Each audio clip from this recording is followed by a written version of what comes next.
We'll just do quick roll call and introduction. So I'm Megan Roy, chair of the commission and sort of ad hoc member of the steering group. Nicole, you're first on my screen. Hi, Nicole Mace, school board member from Winooski, member of the steering group. Ann.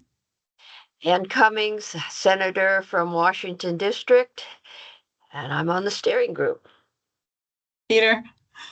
Peter Conlon, member of the House, appointed by the House to the commission and on the steering group. Zoe. Hi, good morning. Zoe Saunders, Secretary of Education. Jennifer. Good morning, Jennifer Deck Samuelson, Chair of the Vermont State Board of Education. Thanks, everyone. Rebecca is not able to join us. That is our sixth member. And otherwise, I think we are good to go. In terms of amendments to the agenda, just really quick, I do want to add, if it's okay, a quick agenda item. I think it's quick at the end of the meeting, just to talk about the appointment of a vice chair, mostly for logistic, pragmatic reasons. Folks okay with that? Yeah. Okay, thank you. And can I have a motion to approve? I'm going to lump them together or I'm not making the motion. I would suggest we lump together the meeting minute approval motion for February 10th and February 17th. Although, Megan, I don't know if that makes sense since we had such a truncated meeting on, I think it was the 10th, because Peter and I were the only ones there. Good point. Can I have a motion to approve the minutes for February 10th? Because we also, that's right, sorry. Let me back up. Thank you, Jennifer. I'm having trouble keeping my meetings in order. The steering group was not able to take action on approving the February 10th minutes because we were so small on February 17th. That is why they are listed here separately. Peter and Jennifer were the members on here on the 17th, didn't have a quorum to approve February 10th meeting minutes. So with that, I will just entertain a motion to approve a set of minutes in however you want to move it.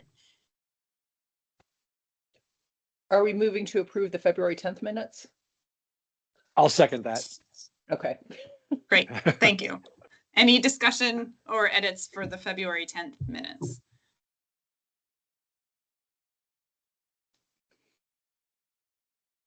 Hearing none.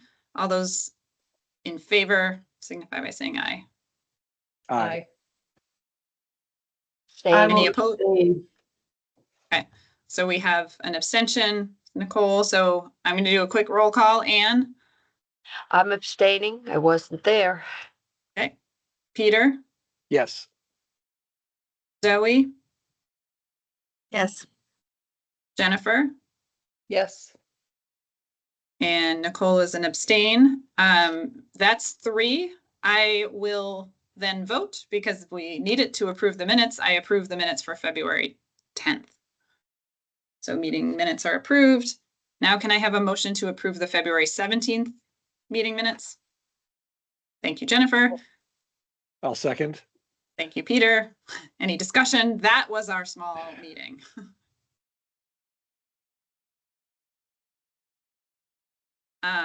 This actually, I have a Robert's Rules question. Yeah. Will we even be able to approve those minutes? Because I'm assuming those who weren't there will abstain. So then the motion will fail. Was there even a meeting? If there's no quorum, was there a meeting? Also a good question. We acknowledged that and sort of said we are taking no action, but we will publicly discuss the agenda for the next meeting because that was what we were there to do.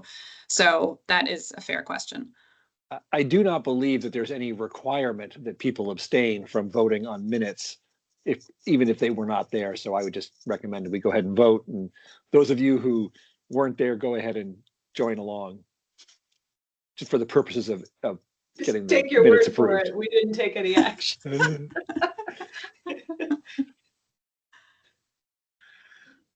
All right, any other discussion? I'll do a roll call vote. Ann, this is to approve the minutes from February 17th. Thank you. Peter? Yes. Zoe, I'll abstain. Jennifer, Yes. Nicole. I would like to abstain as well. So we're 3 again, so I will vote to approve because I was there. So those meeting minutes are approved. Whether or not it was a meeting is a discussion for someone beyond my knowledge base.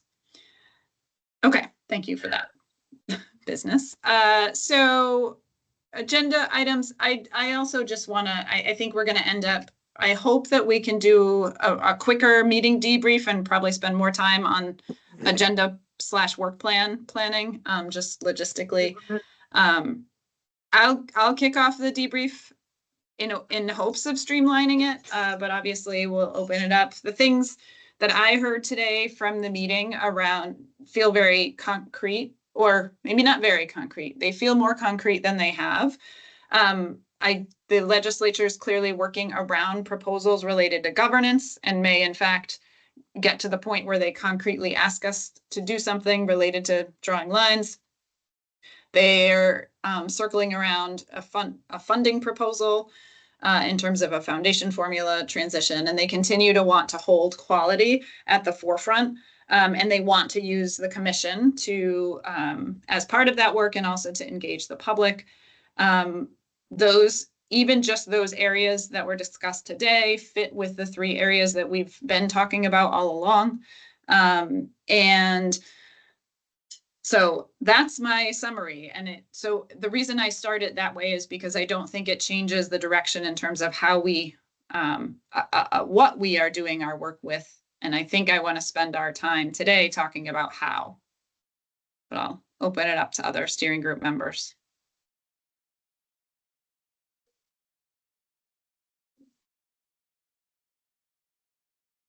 Peter, you're muted. Didn't want to have you all hear me sneeze. Anyway, yeah, that's a good summation of where we're at. And I appreciate that. And I think we continue to zero in on what we, at least we within the House Education Committee, would like to see the commission focus in on. And then the future assignment of actually creating a subcommission for drawing lines. Proposed lines, shall we say that? These are all recommendations that come back to the General Assembly. Yes, thank you.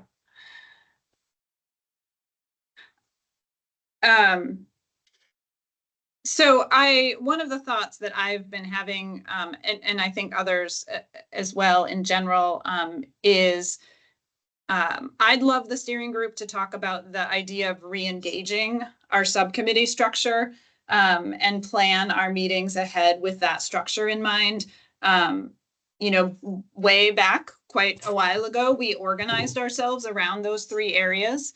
I think we would have to have some conversation about actually nominating folks to those committees because we didn't get so far as to do that in the past. But if we are going to engage concretely, generate issue briefs, things that we have been talking about, and turn that around quickly, I think it's going to be hard to do that as a 13-member group.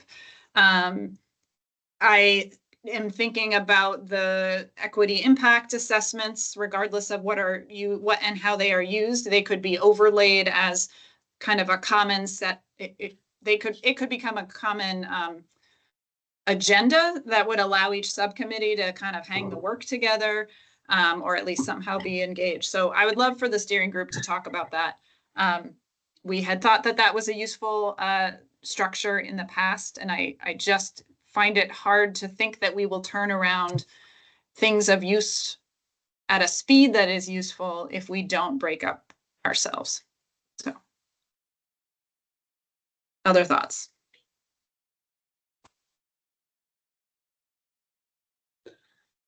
I'll voice strong support for using the subcommittee structure. I think as we move into other topics that we may want to take on, we haven't talked a lot about quality, that's probably the most efficient route, because the full commission is a somewhat bigger, somewhat more unwieldy group, but it also is a group that is going to be more and more focused on public engagement rather than digging into the details of various proposals or ideas. Thanks, Peter. Anne, and then Nicole. Yeah, I think the legislature by necessity is moving, and this commission really by structure is lower. So the more subgroups could work on specific items and get recommendations back to us, it's easier to fix things in the beginning, and that would be helpful. Thanks, Anne. Nicole. I agree that subcommittees are a better place to get work done. And I think they will be most productive if they have very clear charges and questions. Just given the lack of staff capacity, the notion that we would be able to issue briefs, I don't know how that works, but I do think if provided, and maybe the equity assessment tool is a good framework to start to have some of these conversations around finance, governance, quality, right? Like, what are the things that need to really be played out within each of those areas to ensure, we're not doing more harm to the system than good, as opposed to just this is your topic, now go generate something. Yeah. Yeah. I completely agree. I think that would risk making what was meant to be an efficiency move actually less efficient. I was circling around the idea of a version of those equity tools, and there's multiple, but they all look very similar in structure, also have a nice way of just analyzing an issue. So I do think that there's some merit there. That still would have to go alongside a really concrete charge.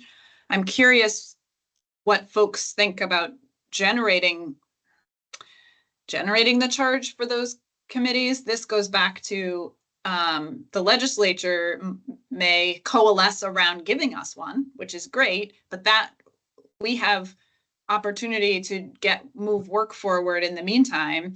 So is there a charge we could give those committee members based on the potential or likely direction given to us?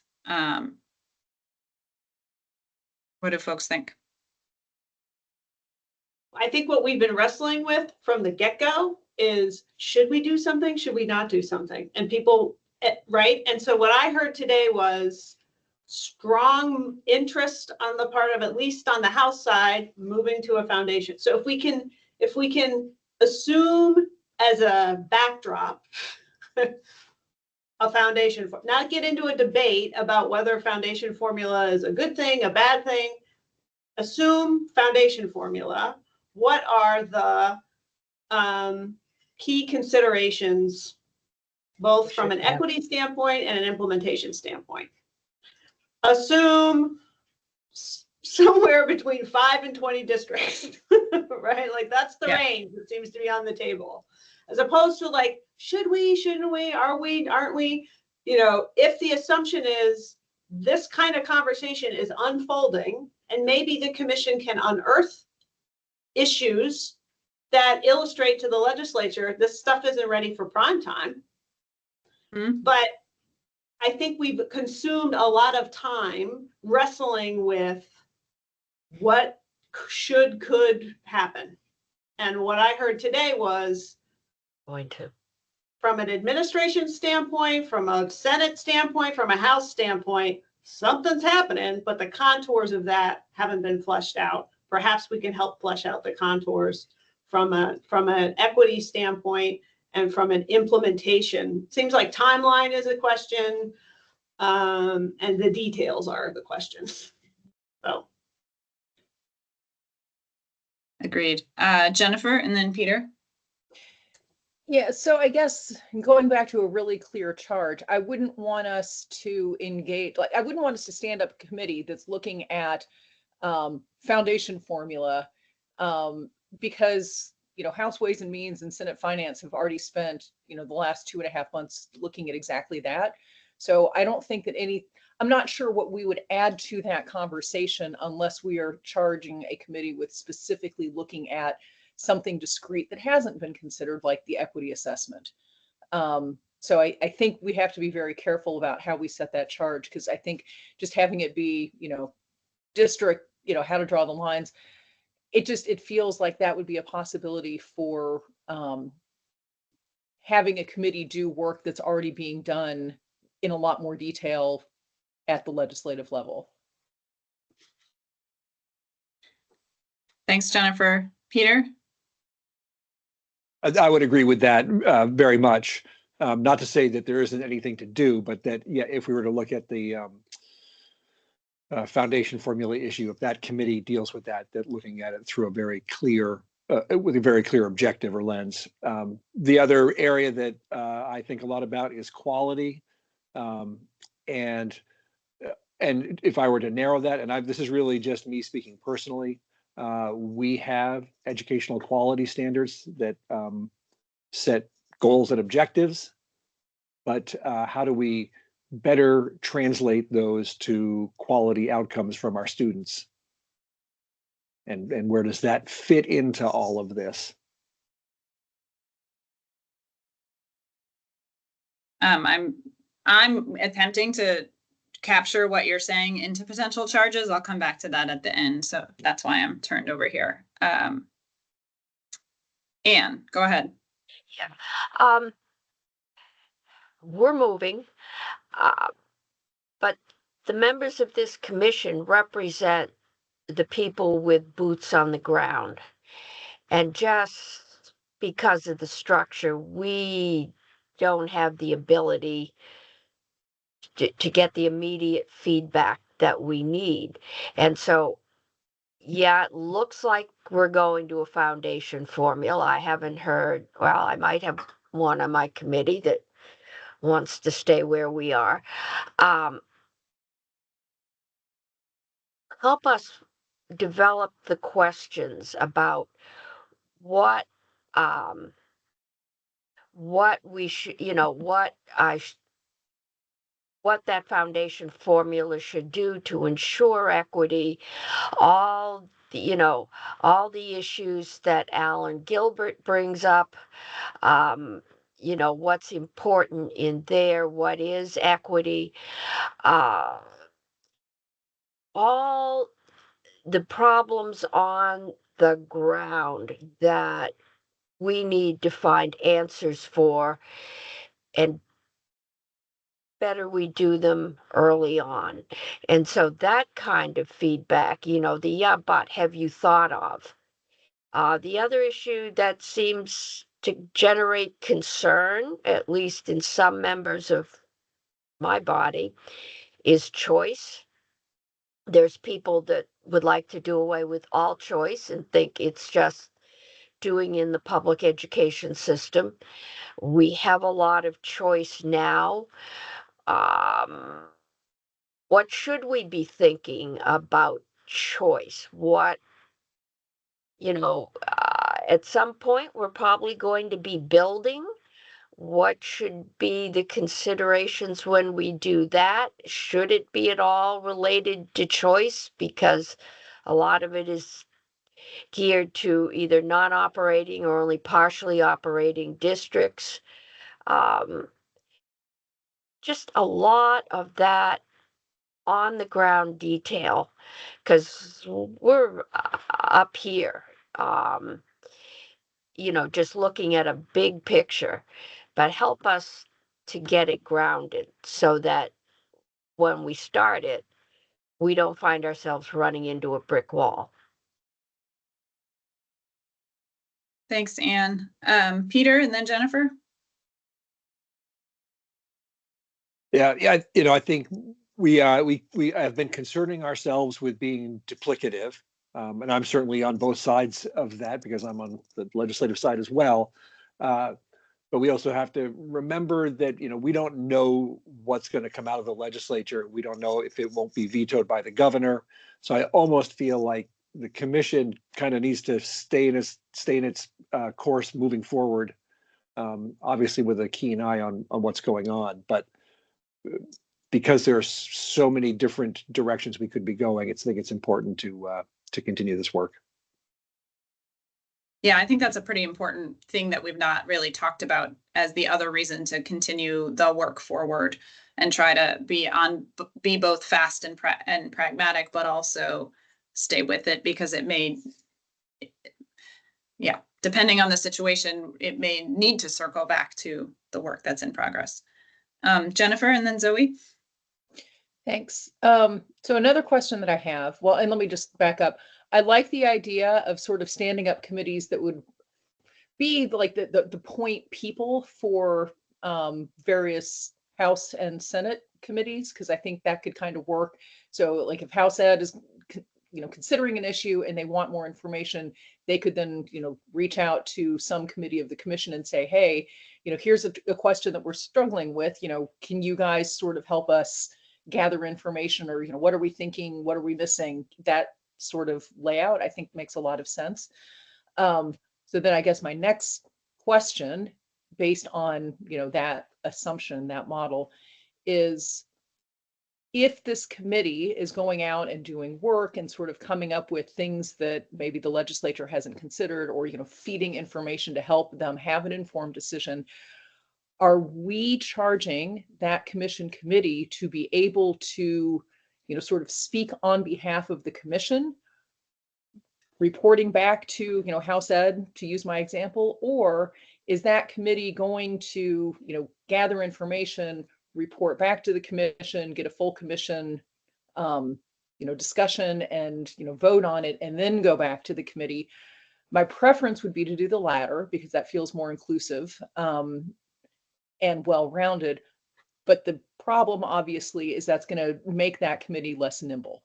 So again, I kind of like the more comprehensive approach to it, but I think then we have to recognize that I'm not sure how timely, if that setup would make these committees as timely as I think we're hoping them to be.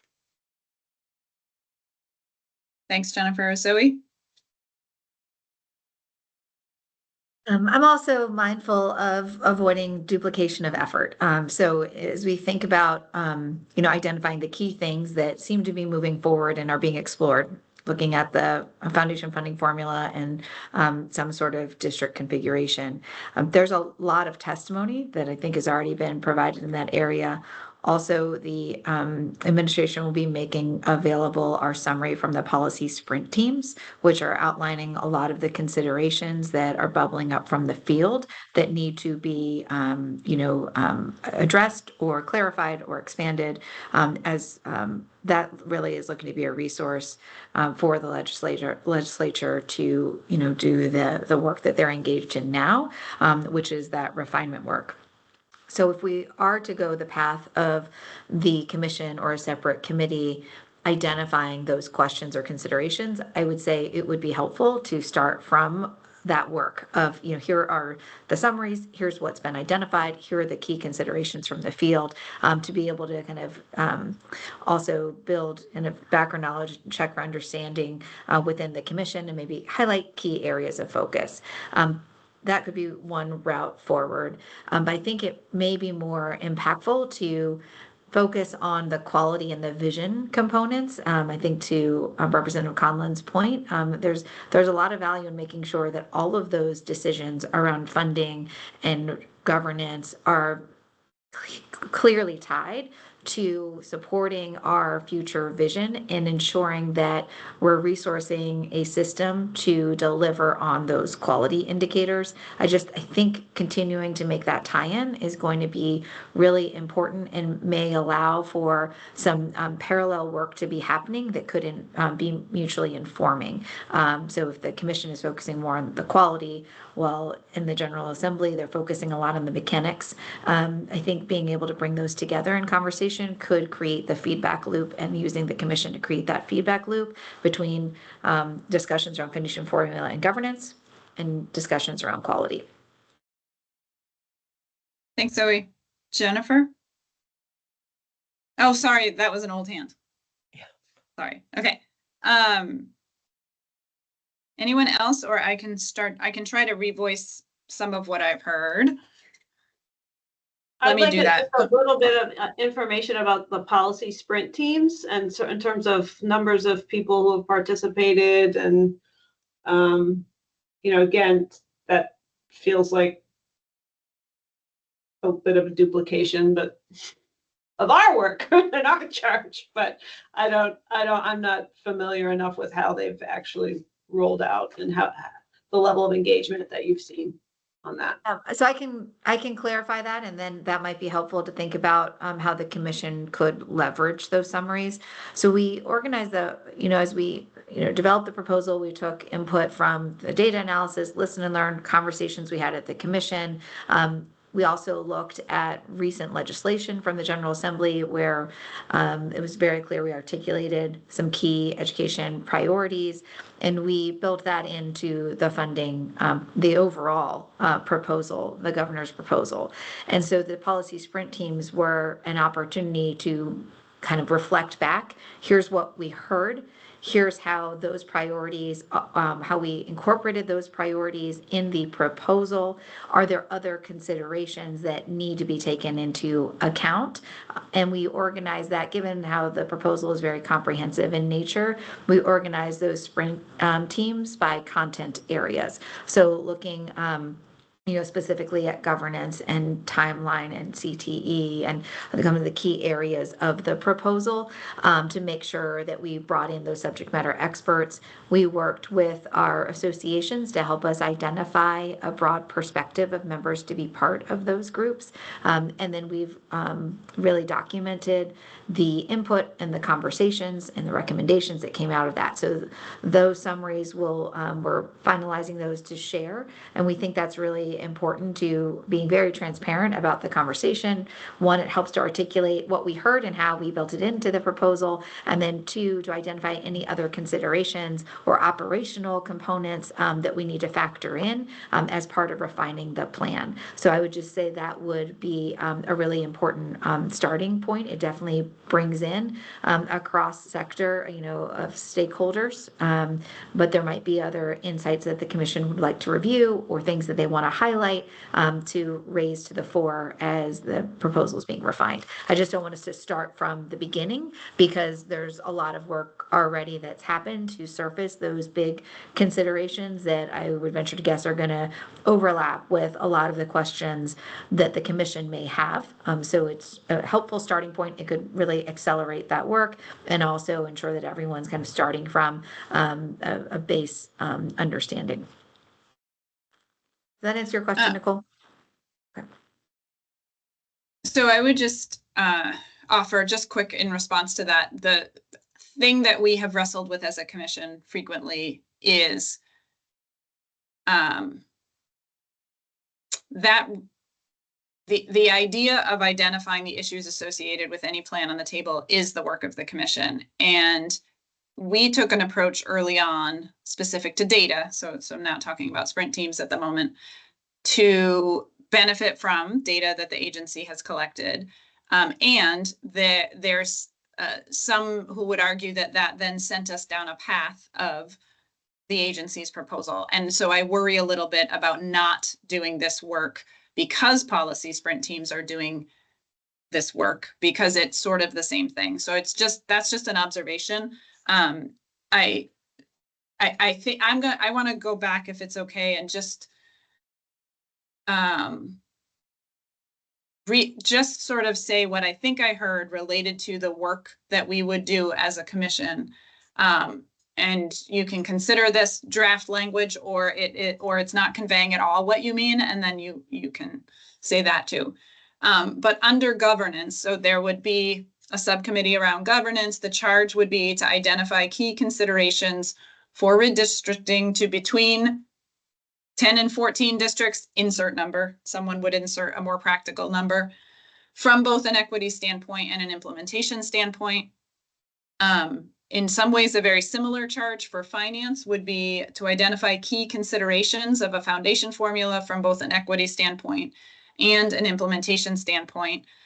I think we could create essentially a agenda framework or a work plan framework for those committees that used the equity indicator assessment questions, because those are both analytical, but also give us the equity lens we want. And that would serve to direct their work.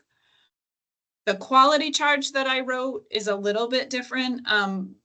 So might need some work, but how would we leverage the education quality standards to impact outcomes for students?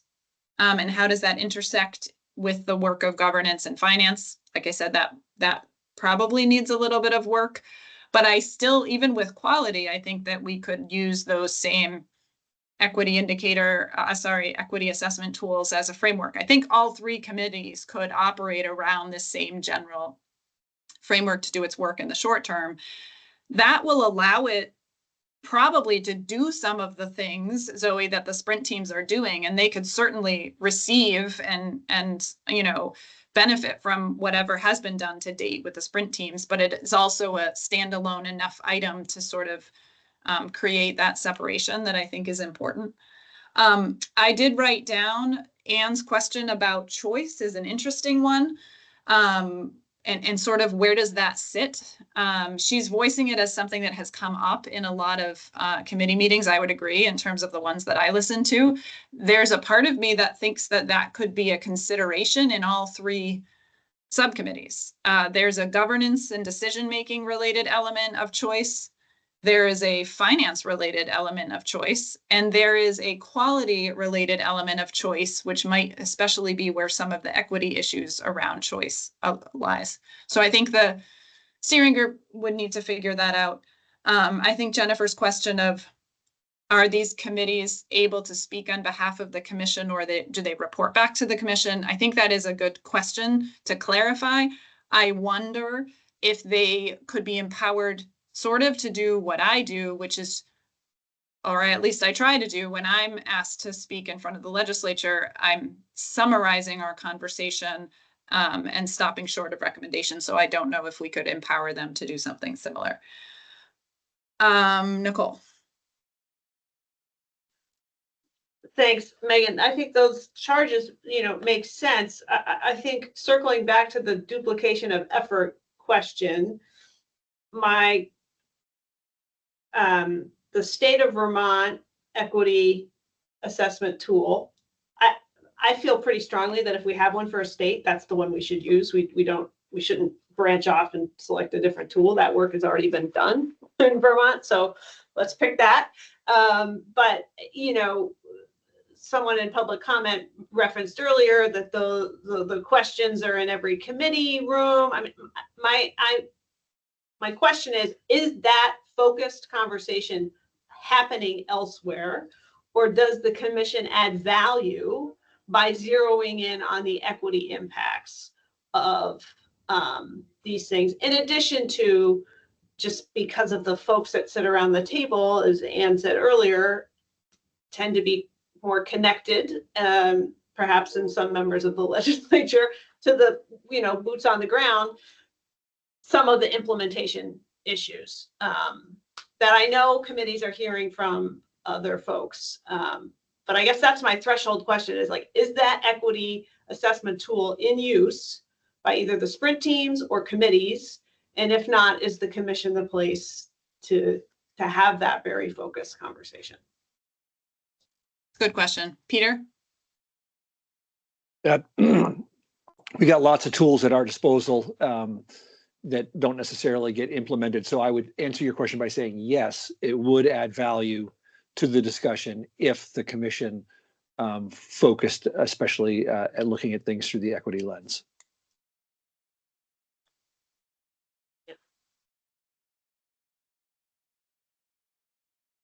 And is that the same sort of for your committee? In other words, would it be helpful for the commission to use the equity tools? Yeah, if it, looking at the considerations with the financial structure, that would be, yes. So I think that we do several things by doing this. And by this, I mean subcommittees with a common structure centered around the equity indicator tool, which I agree, Nicole, we should use the Vermont one, absolutely. Is we put parameters around the work and organize it in hopefully a way that's more productive and holds it together while still allowing a few people to dig into the details in a way that 13 of us can't. Also, because 13 of us would then be forced to sort of take them one at a time. I think that's the other reality, is a subcommittee structure allows this all to happen at the same time. Yes, there's going to have to be some mechanism to circle back to the full commission, because subcommittees, they may need to report out, but they don't make decisions solely. They would still be, anything coming out of them would be recommendations to the full commission. I'm going to ask a question. Actually, yeah. Zoe, you go before I ask my question. I'm just trying to think about how we can establish a consistent framing across the different subgroups and ensure that when they're reviewing from an equity lens, that they're explicit around the assumptions that are built in from the other quality areas. So very concretely, it's challenging to evaluate the equity of a governance structure without evaluating its relationship to funding and vice versa. So I think the framework would need to clearly articulate what assumptions are being built in, and they might evaluate the impact on equity, incorporating multiple assumptions, right? So what does equity look like from a funding perspective, assuming this is what's built into the base and assuming this regional structure? And so I think we just need to be really finite in how we identify those areas of interdependency, so that even when a team is focusing, really more closely on governance or more focused on quality or funding, that there's a through line, so that we're being thoughtful around the interplay. Yeah, I mean, I think that's wise. In terms of continuing to acknowledge that all three of these things intersect and touch each other, and that's part of the complexity. And we'll never get anywhere if we wait for this committee to make its decisions before. I mean, that's the hard part. So I think there's a way to be productive, and with both of those things being true, I think.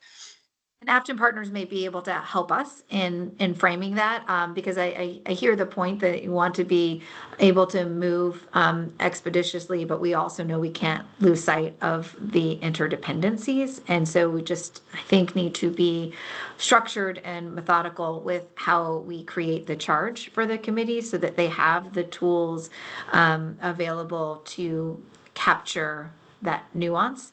And it might result in a different equity score, right, depending on the other inputs. So with that, I'm going to let that segue to another thing to discuss. Is so then in order to sort of propose this back to the commission, or frankly, it is the role of the steering group to steer, right?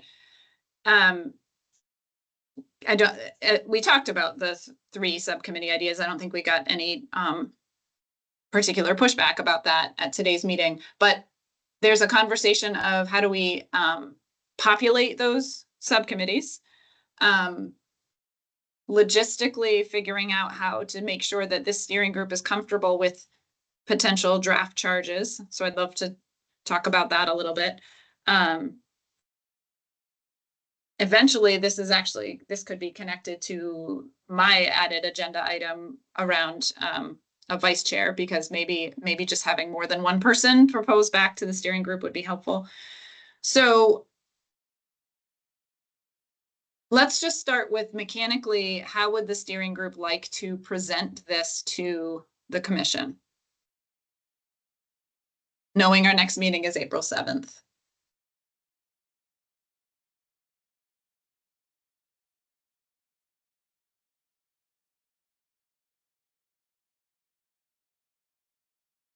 I can offer a possibility if we, is what we could be presenting to them is sort of a 4 to 6 month look ahead of meetings with the work organized around these 3 subcommittees.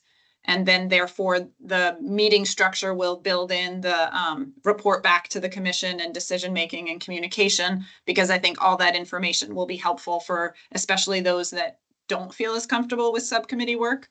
So we could draft a framework as a steering group. I think what we would likely do is myself, and maybe this to be determined, vice chair would do this, reflect it back to the steering group so that you could give input, so that what we eventually give them on the 7th gives them information. I'll stop there with just that part. Would that be helpful, Jennifer?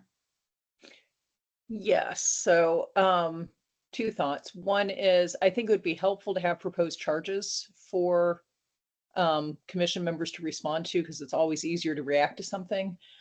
But then my second thought is, and this is just an acknowledgement of reality, if we don't have this conversation until our April 7th meeting, and we stand up the committees, say at the April 7th meeting, the earliest that those committees might be able to hit the ground, start doing their work, and report back to the legislature is the middle of April. And I'm aware of the fact that the hope is that by the end of this legislative session, there will be some really concrete, what's the word I'm looking for? Revisions that are going to be proposed by the General Assembly. So, I mean, to me, that really feels like these committees are doing about 6 to 8 weeks worth of really intense work. Because at that point, I think, if we're thinking that the committees are going to be doing these equity assessments over the summer, it's kind of too late, right? Like this work needs to be happening now to be relevant. I have a couple of thoughts. My first thought is just logistically, I think that the 4 to 6 month look ahead that we paint could have us spending our April 7th meeting broken up into those subcommittees once we've populated them and doing some of the work at our meetings. And in some ways, each of our meetings will be spelled out. That only gains us a little bit of time, to your point, but I do think it can, I don't think we're saying April 7th we'll decide if they like this idea, then April 21st we'll do it, right? So I do think there's a way to, at least in the short term, speed up. I think your second point we are going to face your second point, which is sort of like we're headed then into the summer, still doing this equity assessment work. And I think of a couple of things. I think if we build the work plan with regular report outs, the legislature will benefit from what we're doing. In the meantime, we may, in the interim, receive a more concrete charge from the legislature, not just from ourselves. I also think that the reality that Peter kind of hinted at, which is depending on the outcome of the session may go long. It's important for us to keep moving forward, irregardless, because we can't predict what's going to happen over here. So that's my initial reaction to those pieces. Peter and then Nicole.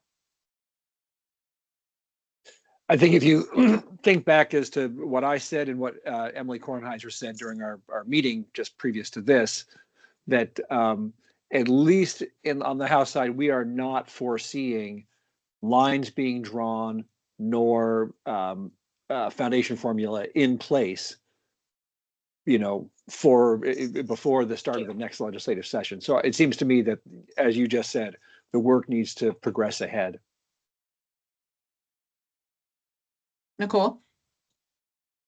Yes, I agree with that. I also think in terms of our next meeting, what might be useful is charge, maybe even recommended committee membership, framework and schedule of meetings. And then if Afton partners can help with an example, essentially train commission members in how to use that equity assessment tool and use sort of an example to walk folks of how a committee might use that tool to examine a particular either feature of a proposal. That then saves time for committees sort of wrestling with what is this tool and how do we use it? And, in terms of speeding up the work. Also builds off the meeting we just had. Yeah, I think that makes a lot of sense. And I think it brings much more clarity to that. So given that, and just looking at our time, I'm gonna,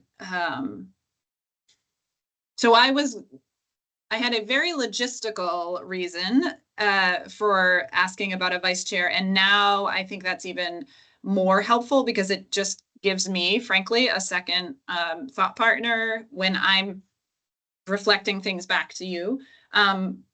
Most commissions have a vice chair, and typically mechanically that would just come through a meeting. Obviously, this commission has a different structure because of the steering group. I have a meeting coming up in April that I know I can't be at. That's the purely pragmatic and logistical reason, but it's bound to happen in the future. So I think it would be helpful for the commission to have a vice chair to be able to facilitate. And it feels, given this steering group structure, that it would make sense for that person to come from this group, since you are also charged with leading it. So I was going to float that idea by all of you.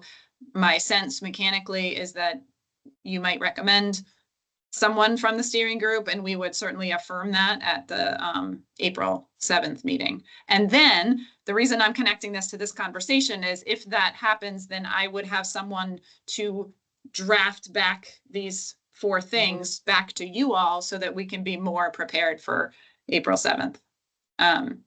Peter. So not all legislation is perfect. Should have put in a provision for a vice chair from the beginning. So, with great appreciation to you, Megan, for being able to make every meeting we have. I would say we absolutely need a vice chair in order to move forward. And I certainly support the idea that it should be somebody from the steering committee. Thanks. I didn't mean to criticize the absence of it in the commission. I Just understand. sort of how we do it. Yeah.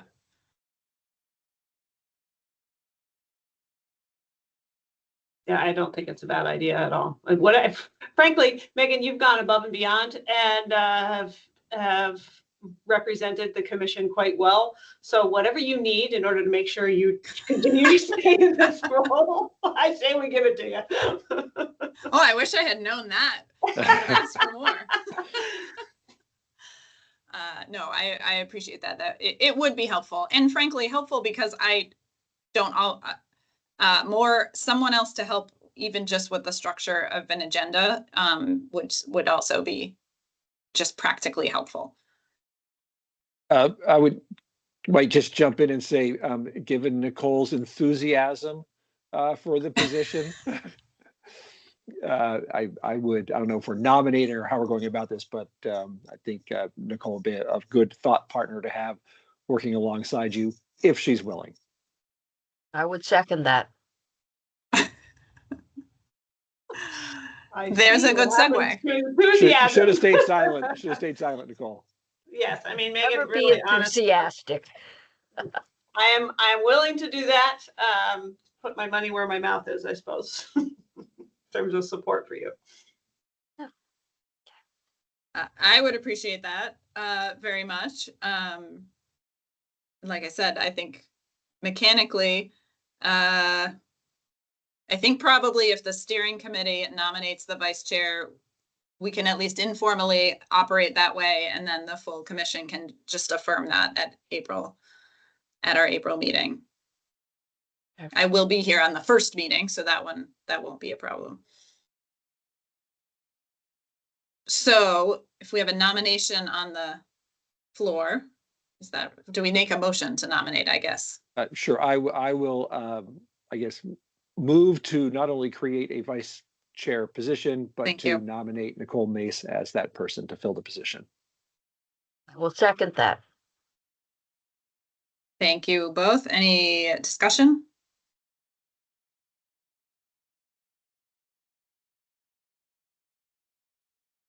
All those in favor?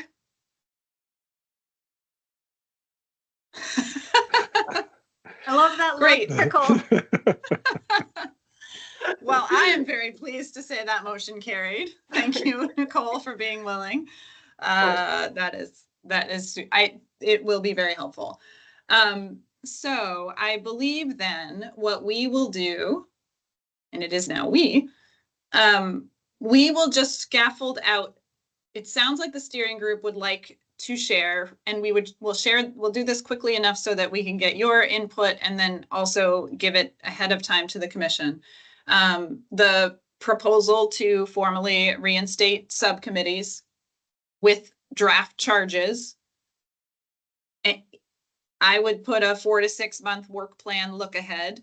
The work would be organized around the equity indicator tool. I can reach out to Afton and talk about this sort of way of approaching it and have them even help craft a standard agenda template or something like that.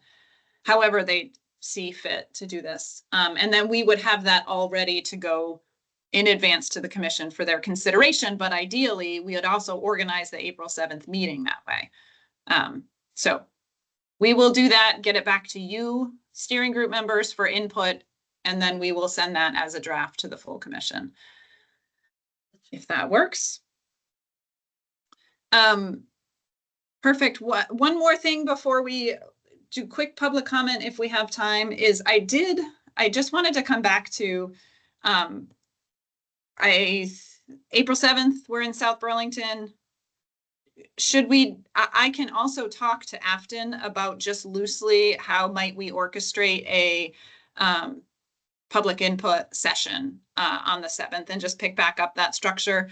Even if it is not perfect because we haven't developed all of this, it is probably a good idea just to have a better back and forth. I also know that there's some students more recently that have reached out to me. I had a conversation with the Vermont Youth Council, so I don't know if it's actually an interesting idea to have it be student focused. I also don't want to get ahead of that and make it not thoughtful. So I will talk to Afton about what they think about that idea, but just wanted to affirm that we should also hold an evening session that day. Yes. Okay, perfect. All right, so with that, we still have a few minutes for public comment. If there are any members joining us today who would like to speak, you can raise your hand.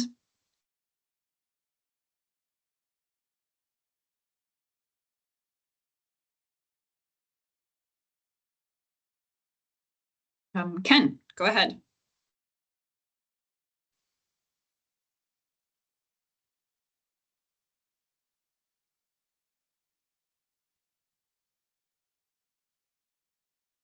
Ken, we can't hear you if you are speaking. Oh, we can see you now.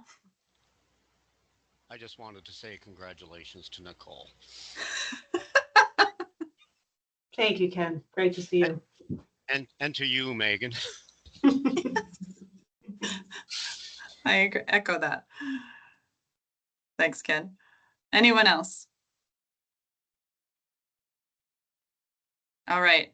Oh, I'm surprised that we are ending on time. but I believe we are ending on time. So Nicole, I'll reach out separately. Thanks, everyone. I appreciate it. Bye. Thank you. Thank Good you, afternoon. everybody. Bye. See everyone.